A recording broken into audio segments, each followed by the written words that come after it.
Assalamualaikum warahmatullahi wabarakatuh. Kekerasan seksual di Indonesia bukanlah merupakan hal yang baru, karena mengingat bahwa hal tersebut selalu meningkat dari tahun ke tahun. Meskipun emansipasi wanita dan kesetaraan gender selalu diserukan, namun hal tersebut tidak dapat menekan angka dari kekerasan seksual, di mana korban dari kekerasan seksual didominasi oleh perempuan yang mencapai 2.000 kasus setiap tahunnya. Menurut penelitian, banyak kasus yang masih belum dilaporkan oleh para korban. Hal tersebut memiliki beberapa alasan, yaitu pertama, proses interogasi, di mana proses tersebut umumnya membutuhkan waktu yang lama bagi korban untuk dapat speak up terhadap apa yang dirasakannya. Kemudian hal tersebut juga dapat membuka luka lama atau kejadian yang dapat membuat si korban ini kembali menjadi trauma. Kedua, biasanya korban juga enggan untuk melaporkan kasusnya dikarenakan pelaku adalah orang terdekat, sehingga biasanya hal ini diselesaikan secara damai dari pihak pelaku dan juga korban. Kemudian ketiga adalah sanksi sosial, karena tidak ingin mendapatkan sanksi sosial dari masyarakat setempat, yang dimana korban menganggap bahwa dia akan mendapatkan sanksi sosial berupa dikucilkan karena melanggar norma dan nilai yang berlaku di masyarakat tersebut. Padahal pemikiran seperti itu sebenarnya termasuk salah, dimana di sini mereka adalah yang menjadi korban dari kekerasan seksual tersebut. Urgensi mengenai dasar hukum kekerasan seksual menjadi semakin intens ditambah dengan aturan ataupun hukum yang berlaku di Indonesia yang dinilai masih kurang melindungi korban. Menurut Ketua Dewan Pengarah Nasional Forum Pengada Layanan Samsidar, hukum yang berlaku yaitu KUHP masih membebani korban khususnya dalam hal pembuktian. Kejadian seperti pemerkosaan adalah salah satu kasus yang dibilang cukup sulit untuk dibuktikan, sehingga ini menjadi kendala tersendiri dalam proses hukum yang berlaku. Dari sini dapat dilihat bahwa penekanan angka kekerasan seksual juga membutuhkan payung hukum yang tidak lagi membebani sang korban. Disinilah peran pemerintah dalam menjalankan tugasnya untuk melindungi masyarakat. Apalagi angka kekerasan seksual yang sangat tinggi dari tahun ke tahun. Tahun 2016, rancangan undang-undang penghapusan kekerasan seksual yang diusulkan bahkan sempat masuk pada program legislasi nasional. Namun, hingga kini RUU PKS belum menemukan ujung yang jelas. Memasuki tahun kelima, RUU PKS masih menuai pro kontra di masyarakat. Tidak hanya di masyarakat, lingkup DPR juga masih menuai kontroversi karena masih ada partai politik yang menolak.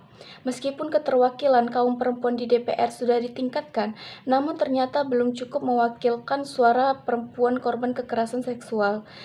Di sini kita membahas mengenai akar dari hadirnya pro kontra RUU PKS. Hal ini karena RUU PKS dianggap urgent untuk segera disahkan demi melindungi kaum perempuan.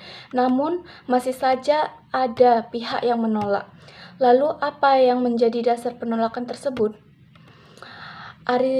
Aristoteles pernah berpendapat bahwa demokrasi adalah bagian dari suatu pemerintahan dapat dilakukan oleh satu orang, beberapa orang, dan banyak orang. Baik dapat dilakukan dengan tepat ataupun kurang tepat.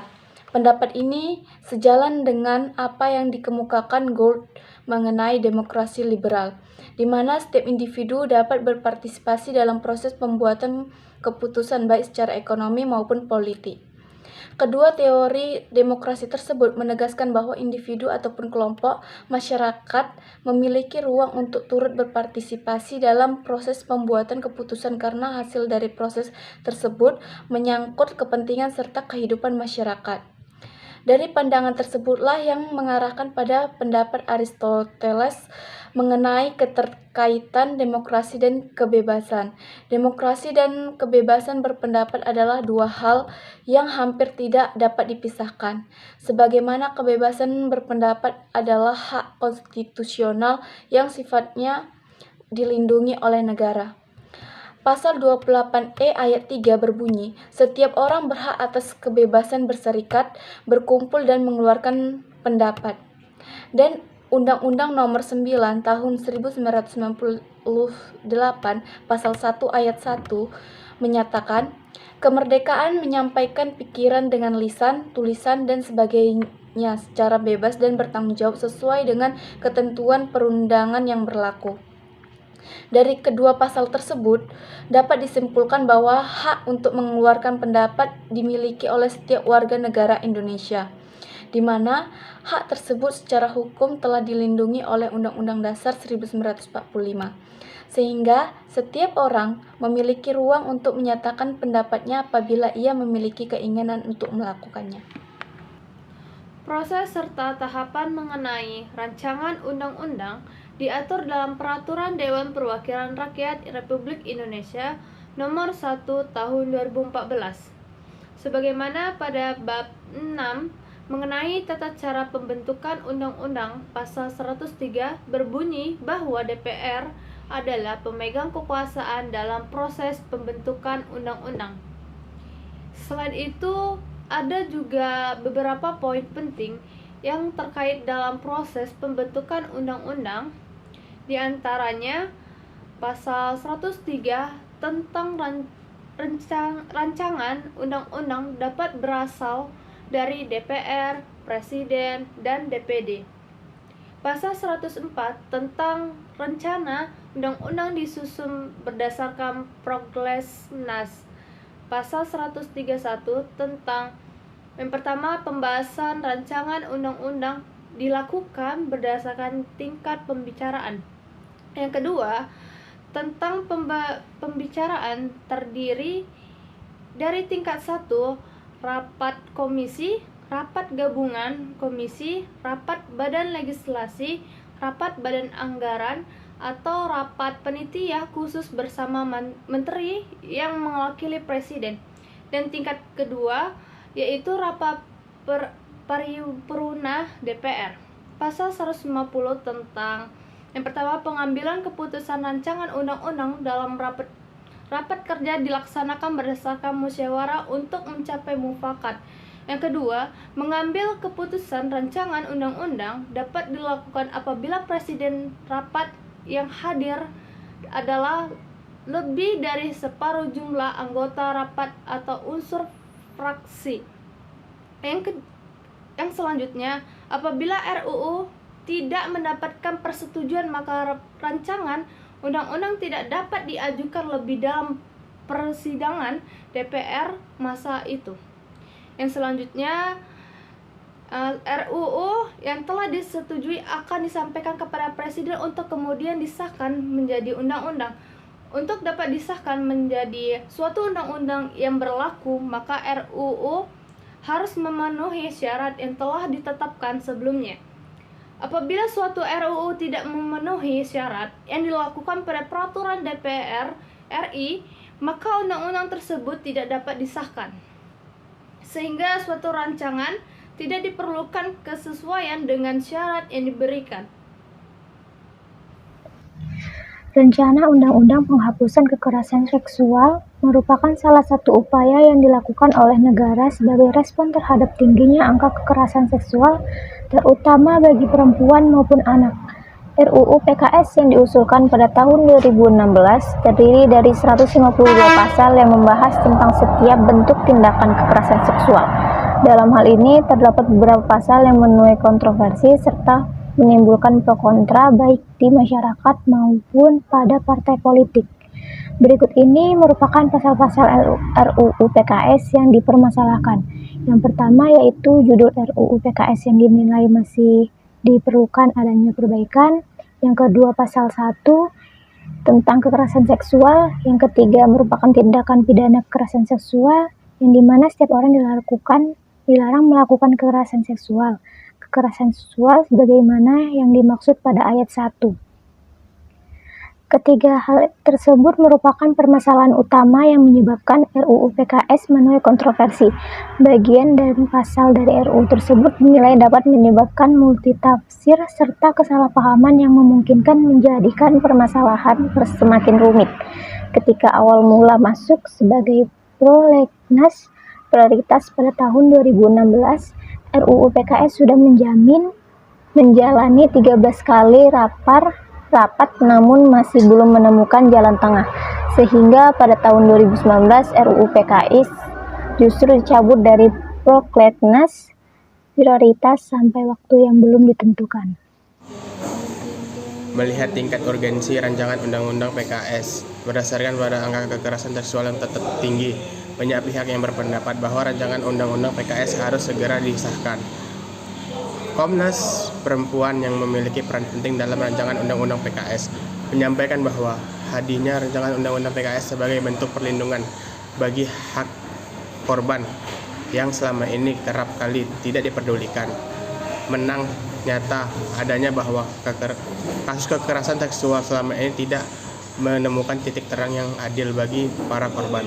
Terdapat beberapa alasan penting mengapa rancangan undang-undang PKS harus segera disahkan. 1. Angka kekerasan seksual dari tahun ke tahun selalu tinggi. 2. Penyelesaian kasus kekerasan seksual dinilai merugikan korban. 3. Beberapa jenis tindakan pidana kekerasan seksual belum memiliki payung hukum yang jelas. 4. Korban dan keluarga korban seharusnya mendapatkan proses pemulihan yang didukung negara. 5. Rehabilitasi dibutuhkan untuk para korban. Untuk mendukung hal tersebut, banyak hal atau pihak yang turut serta memberikan dukungan agar rancangan undang-undang PKS yang ditarik oleh Komisi 8 agar segera ditindaklanjuti. Bentuk dukungan diberikan dengan membuat petisi kampanye hingga aksi long march. Sudah banyak aksi yang ditunjukkan untuk memperlihatkan urgensi kekerasan seksual di Indonesia. Namun berikut ini hanyalah beberapa aksi mendukung agar rancangan undang-undang PKS segera disahkan. 16 hak AKTP merupakan kampanye bertajuk 16 hari anti kekerasan terhadap perempuan dan diwarisi oleh Komnas HAM Perempuan. Kampanye ini dimulai sejak tahun 2003 di mana bertujuan untuk menyuarakan kasus kekerasan terhadap perempuan yang terjadi di seluruh dunia. Tahun 2020, 16 hak TP mengangkat tema gerak bersama, jangan tunda lagi. Sahkan rancangan undang-undang penghapusan kekerasan seksual. Tujuannya adalah agar rancangan undang-undang PKS kembali dimajukan ke dalam Kongres 2021. Aksi 16 hak KTP ternyata didukung oleh banyak pihak dari berbagai daerah. Menurut laporan, aksi tersebut berlangsung di 25 provinsi dan 38 kota, 13 kabupaten di Indonesia. Tak sampai di situ saja, sekitar 167 organisasi juga turut serta mendukung aksi tersebut. Salah satu perusahaan yang turut serta mendukung kampanye tersebut adalah Grab. Bentuk dukungan yang diberikan Grab yaitu menambah fitur keamanan bagi pengguna Grab khususnya perempuan. Pada tanggal 7 Juli 2020, banyak aktivis perempuan yang ikut serta aksi dalam atas dikeluarkannya RUU PKS dari Prolegnas Prioritas 2020. Kehadiran para perempuan ini di depan gedung parlemen sangat menunjukkan kepedulian mereka atas kasus kekerasan seksual yang masih tinggi di Indonesia. Dan ternyata Partai PKS menjadi salah satu perwakilan partai politik yang dengan tegas menolak RUU PKS. Dan beberapa dasar alasan penolakan RUU PKS oleh Partai PKS adalah 1. Pelecehan seksual pada pasal 12 dapat menyebabkan salah tafsir, di mana dapat memungkinkan seseorang untuk melakukan kriminalisasi atas nama pelecehan seksual, padahal melanggar moral bangsa. 2. Pemaksaan aborsi pada pasal 15 yang dikhawatirkan menimbulkan anggapan diizinkannya aborsi apabila tidak ada unsur paksaan. Yang ketiga, pemaksaan perkawinan pada pasal 17 yang dikhawatirkan berlawanan dengan budaya timur apabila orang tua mengharapkan sang anak untuk memilih pasangan hidup yang baik di mata orang tua. Yang keempat, pemaksaan pelacuran pada pasal 18 dianggap membutuhkan peraturan yang jelas tentang pelacuran ataupun perzinahan yang juga melanggar Pancasila maupun agama. Dan yang terakhir, perbudakan seksual pada pasal 19 dianggap membutuhkan kejelasan agar tidak merusak tatanan lembaga perkawinan yang telah diatur berdasarkan norma yang ada. Indonesia merupakan negara demokrasi di mana pemimpin negara dipilih langsung oleh rakyat. Adapun sistem pemerintahan yang berjalan juga dipengaruhi oleh rakyat.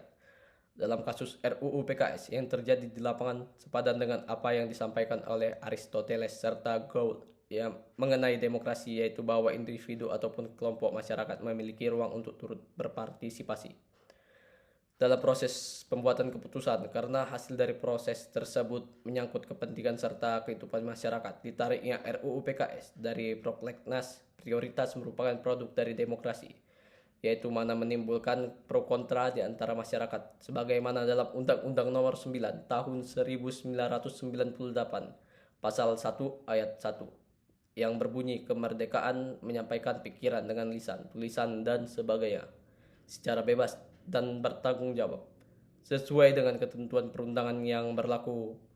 Para pihak pro maupun kontra dengan luasa menunjukkan aksinya di depan pemimpin ataupun perwakilan masyarakat.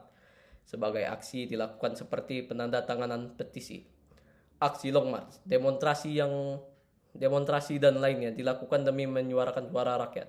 Dalam pro kontra yang terjadi, kedua belah pihak memilih untuk bertahan di posisi masing-masing dengan pengertian serta mereka tanamkan. Pihak pro merasa bahwasannya urgensi kekerasan terhadap perempuan sangat tinggi dan berbahaya apabila tidak ada payung hukum yang jelas. Akan tetapi kontra merasa bahwa RUU PKS akan membukakan pintu liberalisme yang bertentangan dengan adat budaya masyarakat. Pihak yang menyuarakan pro RUU PKS jelas bertahan pada data yang ditunjukkan mengenai angka kekerasan terhadap perempuan yang kian meningkat dari tahun ke tahun. Tidak sedikit kaum perempuan yang turut serta dalam aksi pro RUU PKS dengan dalil meminta agar segera disahkan RUU PKS. Suatu undang-undang. Hadirnya RUU PKS ini ditunjukkan untuk mengedukasi masyarakat Indonesia mengenai kekerasan seksual, mengingat angka yang ditunjukkan data masih sangat tinggi, sehingga banyak yang merasa bahwa dengan adanya RUU PKS maka masyarakat akan lebih bijak dalam memahami apa yang dimaksud dengan kekerasan seksual serta mengenal lebih mengenai kekerasan seksual. Salah satu contoh yaitu catcalling. Sebagian orang mungkin belum memahami bahwa menggoda seseorang seperti di ruang publik merupakan salah satu bagian dari tindak kekerasan seksual. Banyak orang yang menganggap bahwa hal tersebut lumrah terjadi karena hanya sebatas menggoda atau bergurau saja. Tindakan seperti ini biasanya terjadi ketika seseorang perempuan yang berjalan melewati beberapa kaum lelaki. Ketika dia dianggap cantik, maka biasanya ia akan digoda meskipun tanpa menyentuh secara fisik. Catcalling merupakan dikategorikan sebagai pelecehan seksual secara verbal. Kedua, yaitu kasus pemerkosaan yang dilakukan oleh pacar atau kerabat terdekat. Biasanya kasus ini sering berujung pada perdamaian, padahal tanpa disadari bahwa sebenarnya sang korban biasa menderita gangguan psikis ataupun trauma hanya karena kerabat terdekat atau dengan alasan nama baik keluarga. Kasus tersebut hampir selalu ditempuh dengan jalan damai. Dari kedua kasus tersebut terlihat jelas bahwa kaum perempuan tidak dihormati dan dihargai sebagaimana mestinya. Bahkan dalam agama saja diajarkan untuk menghormati seorang wanita. Namun mengapa kejadian kecil seperti yang sebenarnya sudah melecehkan perempuan masih dianggap biasa saja? Inilah salah satu dari sekian alasan mengapa RUU PKS dianggap penting untuk segera disahkan. Di sisi lain, sebagai negara yang berbudaya dan beragama, suatu undang-undang akan lebih baik jika disesuaikan terlebih dahulu. Seperti yang diketahui bahwa liberalisme bukanlah faham orang Indonesia, sehingga dibutuhkan keselarasan mengenai undang-undang yang berlaku dengan apa yang telah ditanamkan masyarakat sebelumnya.